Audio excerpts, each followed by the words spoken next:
Okay, our speaker this evening is Andrea Scarfo, security analyst at OpenDNS.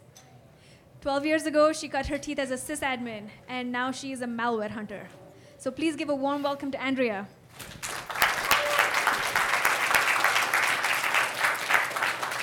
Thanks. Can you guys hear me okay? All right. Yeah, so the first security conference that I ever attended was actually at B-Sides in San Francisco. And now this is my first time presenting at B-Sides again. So go B-Sides. So the title of the talk, an evolving era of botnet empires. Just a little bit about myself. Again, I'm an analyst on the security research team at OpenDNS in San Francisco. Before that, I was a sysadmin for 12 years. And then in my free time, I enjoy rock climbing, playing video games, and surfing in the ocean. Not online, but I like that too. So the agenda for today, we're going to start with a history of botnets, just to overview the birth of botnets, move on to the life cycle of a bot, highlight some botnet network architectures, then move on to what a bot can do, botnet functions, highlight some different malware that bots usually drop, highlight some famous botnets, some detection methods, so ones that we use at OpenDNS, and then manual analysis of botnet domains from DNS traffic. Okay, so to begin with, what is a bot? What's a botnet? It's a network of computers infected with malware. They're controlled as a group. A bot will perform automated commands, and they're controlled by command and control servers, controlled by a bot master. And then in this talk, we're going to focus on domains that are associated with botnets. So to begin with, bots were not always malicious. Started out with in IRC channels. Here's an example of a non-malicious bot that you could just play a nice little trivia game with in an IRC channel, and it would even serve you a cold beer. So when bots first started to move around in IRC in 1999, a notable one is called Egg Drop. This one was designed to control user ban lists and help prevent channel floods from happening. And it actually had a feature that was called Botnet, and it would, which linked the bots together between the rooms. And we see that features evolve today with linking bots together. Pretty Park was able to download files and execute them in different IRC channels. And then one of the most famous Agobot, which was one of the first customized bots to order. So from the coder, you could get a bot designed with specific exploits that you wanted. One of the most famous was the LSAS exploit, which actually got the attention of Microsoft and law enforcement to find the coder so they could shut that down. This is an example of part of the code that was in Agobot when it was first seen. And the source code was actually released on the internet, which led to a lot of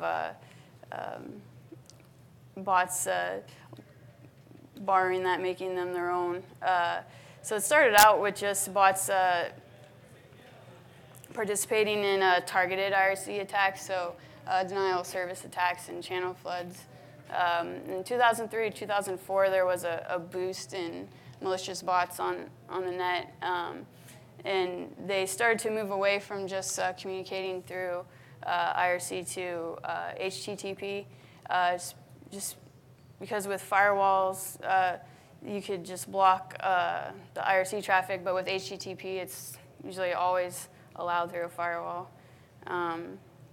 So the life cycle of a bot, it'll start with the infection and then spreading. So an infection, what they use for infection, they use spam. So they'll initiate a spam campaign and send malicious attachments to lead to the download of the bot, or through injected code on a compromised website, which would lead to to an exploit kit, and also through malvertising, so with malicious ads. And then from there, a bot needs to make contact with the command and control server. So there's different rallying techniques that they can use. Less common is a static IP list and a config file in the bot, just because it's easy to figure that out. So they've moved away more from that to using domain flux. So through a DGA, a domain generation algorithm, it will produce thousands of domains based off of those DGAs, and then only one out of those thousands will be used actually as the command and control server. And then they'll use IP flux, so they'll be constantly changing the IP that the domain is resolving to. And then from here, once it makes contact, it's ready to accept commands and report back. So from here, it can be used as part of a DDoS attempt. It can be used to spread as a spam bot to spread more spam, to further the infection and make the botnet grow larger. Or it can just become an info stealer to steal from information from the machine. And then the goal is to maintain that bot, keep it there, evade detection, and they'll use the same rallying techniques with the domain flux and the IP flux. Some of the network architectures that are used, the first was a centralized command and control topology here. So also through IRC or HTTP, there's just one command and control server controlled by the bot master. And so just that one server would send out commands and store the stolen info there. The next is a peer-to-peer infrastructure. So the infected bots can share in sending the commands and the data to and from the command and control server, and then it's using file sharing protocols, TCP, UDP, ICMP. And then there's the hybrid one, which is the most resilient and the most popular one nowadays. So it just combines centralized with peer-to-peer. And there will be multiple command and control servers, and then one control panel that's controlled through. And because of the multiple command and control servers can act as proxies, so it makes it harder to detect. So botnet functions, what can a bot do? So I've said before, it can act as a spam bot to further infect more computers. It can act as a form grabber on a computer. So in the config, there would be hard-coded URLs that it's going to search for traffic going there, and then it will grab what's entered into forms on those sites. Take screenshots of a machine just to grab personal data. Redirect HTTP traffic. You're trying to go to a legitimate site and you get redirected to a fake phishing site where it can steal your credentials. Keyloggers to steal passwords. They have VNC modules where an attacker can remotely control your PC as if they're physically there. And then stealing cookies, so participating in session hijacking to gain access as an authorized user to a site. And then the bots will, after they get start an infection on a machine, they can also drop different types of malware. So for, again, a form grabber, this is an example of an older version of Dridex with pre-configured URLs that it's going to spy on. It can be used as a Trojan backdoor to intercept any network traffic. The most famous right now is with crypto ransomware, which encrypts the file system and then holds the decryption key for a ransom. Banking Trojans, like Dridex, just spies on banking sessions. A click fraud bot, so like the BDEP Trojan, just to generate revenue by clicking on ads, and then, of course, as a DDoS bot. So one technique that the malware will use once it's on a system is code injection. This screen capture here is the Angler exploit kit using code injection on a compromised website. And we've seen the Angler exploit kit as part of the Sneakers botnet. So here, this screen capture is showing a DLL file that gets injected into the browser process. And the OS sees it as a safe process, so it allows it to run. And then at that point, the exploit kit can take advantage of any plugin exploits that the machine has, so through Silverlight, Flash, or Java. Once it executes that code, then it's going to download the Sneakers bot on the machine, and it will be enlisted into the botnet. Some famous bots. Dridex, it uses the hybrid peer-to-peer network architecture. First spotted in 2014, is mostly stealing credentials to targeted banking sites. Today, it's mostly spread through spam and embedded Word documents with malicious macros embedded.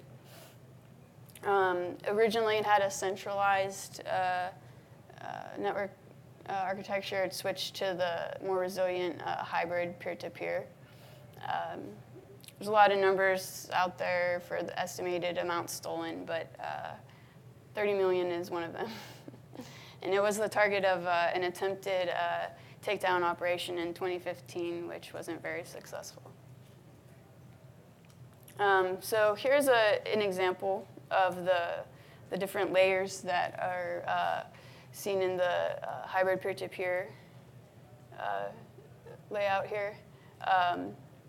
The first layer is comprised of infected users' computers. So this is where they'll accept and carry out the commands. The second layer we'll call nodes that is more infected users, but these users can act as HTTP proxies, and that's between the bots and then the front end command and control servers, which are next. And then the proxy layer is made up of compromised servers, and that's going to act as another proxy between the back end where the control panel is, where all of the stolen data will be held. So I have a visualization, a movie here, using Open Graffiti. It's an open source tool. My coworker, Thibaut, I can't really pronounce his last name, so I won't try. This tool, Thibaut made this tool. It's a 3D data visualization. So we'll visualize graph data sets. So what you can do is take a JSON file that has the relationships of the IPs, hashes, URLs, domains, seen, and put it into Open Graffiti, and then we'll get a visualization here. So this is showing all of the relationships. The information I gave it here was C2 servers at a time between 2015 and 2016 of the Dridex botnet.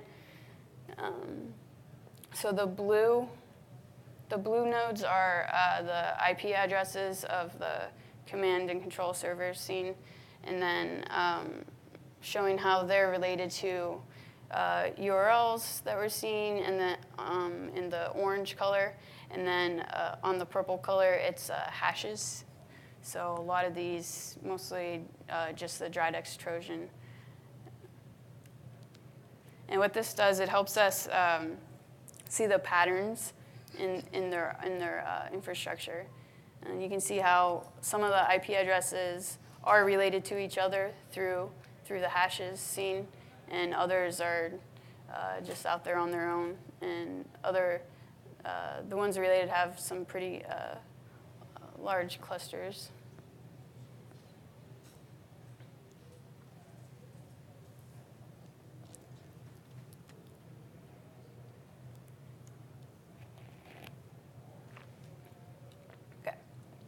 Another famous botnet, Sneakers. It's also a hybrid peer-to-peer botnet. So they also will use DGAs that they can push update through the peer-to-peer network, so they can have the DGAs sign different CNC servers out through the botnet. And they'll generate a lot of these just to create noise. So there'll be thousands of domains out there, and they'll only register actually one of the domains. The rest of them will just be NX. Sneakers has been seen spreading Locky and Dridex through spam. It's also been related to the Angler exploit kit. And just recently, it's been seen as part of hosting the Lurk command and control servers. This is a new banking Trojan. Is estimated to have stolen $45 million already. So here's another visualization using Open Graffiti of the Sneakers botnet. So these are the command and control servers that we saw, and how they're related to the hashes. The hashes I got from VirusTotal, and these particular ones here are showing that they were seen associated with Lurk, Cerber, and BDEP.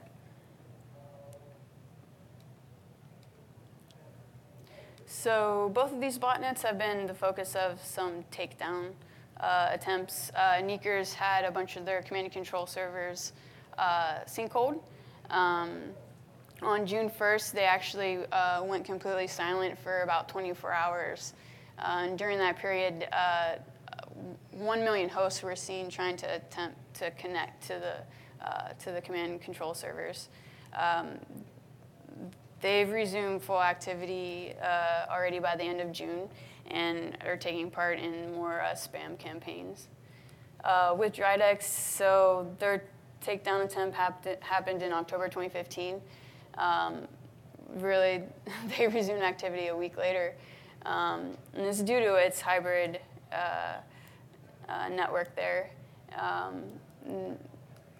So it's still spreading the Dridex Trojan, and it's actually been doing something new lately where it's participating in spreading the Locky ransomware through spam, and it's usually through JavaScript exploits in the email.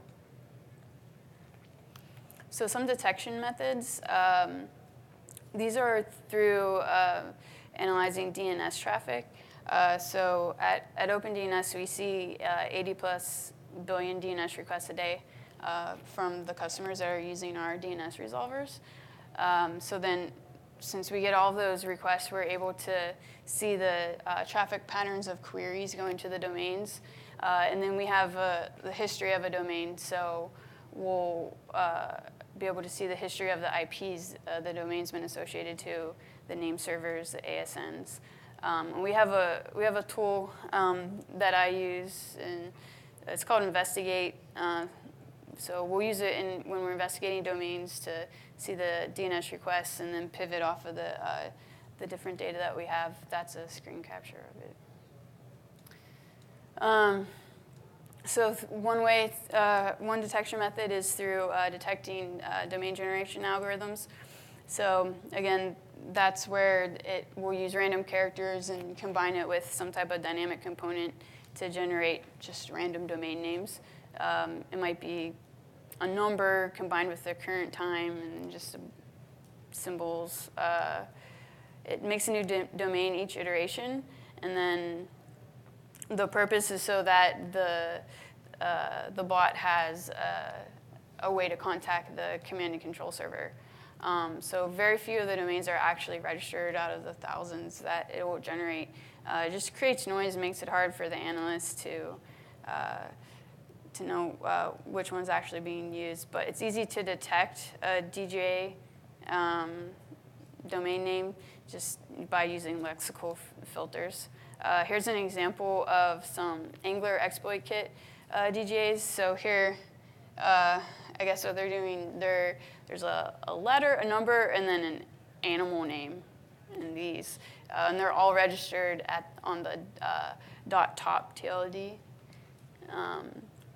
These are an example of the TINBA banking Trojan DGAs. So it is possible to reverse engineer the algorithm to find out what the next domain is going to be that's registered, and then we can pre-block all of the domains. And then this is an example of some BDEP DGAs. So another way is by detecting traffic spikes in the DNS requests that we get. So if there's a sudden surge of queries from the clients, we'll see that sudden surge in query requests. But since a sudden surge in traffic, it doesn't always mean that something malicious is happening. We'll also run that through other filters. So looking at the domain history of it, so the IP history, like if there's been abrupt changes, the domain has changed IPs just numerous times. The query volumes that are actually coming in, and then the geolocation, like the distribution of the queries, and then if this spike has happened before, like is it a normal thing for this domain to suddenly have a spike in traffic or not? So this will lead us to domains that are associated with exploit kits, phishing campaigns, and then helps us find the DGAs that are associated with the botnets. So once these automated tasks run, then the analysts, we can do a manual analysis on the domains, and then we can find additional bad domains off of the IPs associated, or the name servers, or the hashes, the malicious hashes that I've seen making a call out to those domains. And then we're able to give them categorization by using all of these different indicators. This is an example from Investigate of just showing just a sudden spike in traffic, whereas there was no traffic before, and it's a sudden spike in the queries. So manual analysis. So here is this domain spotted on July 18th. So all of this data here is what was seen on July 18th. I think it's since been sinkholed after that date. So we see a sudden spike in traffic here. And it also hit the DGA filter just because the lexical filter on the domain there. And then in Investigate, I can also see that this domain has been associated to these malicious hashes through a threat grid integration. And then these hashes are seen to be Locky ransomware. And then I can go even further and see the different domains that, domain callouts that the hash actually made, different network connections it attempted to make. So here's an example of some more network connections that the Locky sample was seen making some DNS callouts to. And you can see they also, some of them look like more DGAs. This is just an example of querying the Investigate API. So it's querying just a given domain and getting back the hashes that have been seen associated to that domain, and then showing all of the associated network callouts that get made off of that malicious hash. And also more DGAs seen there. Another way is we can pivot off of the domain email registrants. So we have a registrant here that's seen just registering a lot of domains that are DGAs, all from the same email address. And they're also, it'll show me that they're associated to other malware attacks. And then if I go through and click on those different DGAs that the registrant has registered, I can see some odd traffic spikes on those DGA domains. So if they have a similar pattern of spikes, I can see if they're related. Another way is by the co-occurrences off of those domains that are all under the same registrant. So a co-occurrence is when a domain requests 2 or more domains within a very short period of time, like seconds. So here's this DGA domain that's registered through this email address. It also has co-occurrences that are more DGAs. And then using some more sources, I can look on VirusTotal, get some PCAPs of network traffic that's showing more malicious activity that's seen off of these domains. So I can figure out what the attack is. And then lastly, just connecting the registrants through to the different attacks helps. So the email registrants associated to their attacks through the malware. So the malware will make a call out to the domains that are associated to the email registrant, and then we're able to connect them to other registrants through their domains as well. So it could be dropped from one domain, so it's associated that way, and then it makes some call outs to another domain that's a DGA registered as part of a botnet. So here we've got the Neeker's botnet connected through a registrant that's also spreading Angler on their domains. And that's it. Does anybody have any questions? Thanks, Andrea. So yeah, there's a mic here, setting up questions, and we have questions.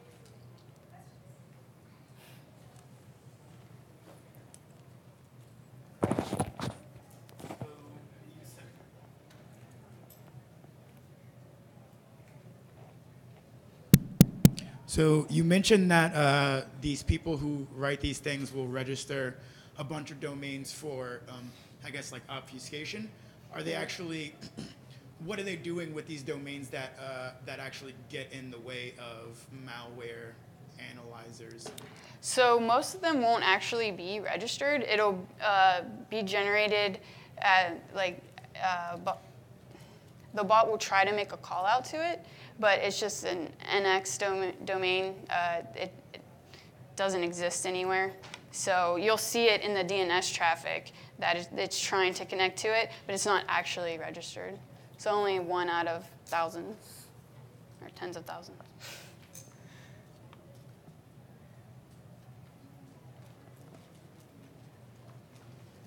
So I'm more secure if I use OpenDNS than Google DNS because you block the DGAs. Yes, good point.